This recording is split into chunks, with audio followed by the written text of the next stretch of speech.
Friends, நான் தான் உங்க பொம்மி பேசுகிறேன்.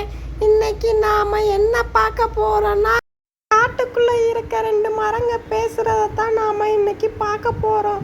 ரெண்டு மரமும் அப்படி என்ன தான் பேசுதுன்னு நாம் பார்க்கலாம். வாங்க குட்டீஸ். காட்டுல இருக்க எல்லா மரமும் ஏன் அசையாம இருக்குன்னா அதுக்கு காரணம் மக்கள் தான். ஏன்பா மக்கள் தான் மரத்துக்கு தண்ணி ஊத்தாம ரொம்ப வெட்டி வெட்டி வீடு எல்லாத்தையும் கட்டிக்கிட்டு வராங்கல்ல.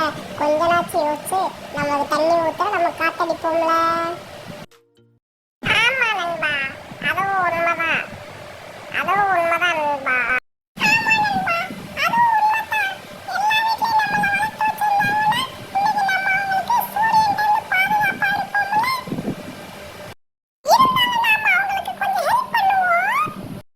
ஃப்ரெண்ட்ஸ், இப்போயாச்சும் அம்மா கிட்ட சொல்லி எல்லார் வீட்லேயும் மரம் வளர்த்து மழை பெறுவோன்னு எல்லா வீட்டுக்கும் ஒரு விழிப்புணர்வாக சொல்லுங்கள் ஃப்ரெண்ட்ஸ்.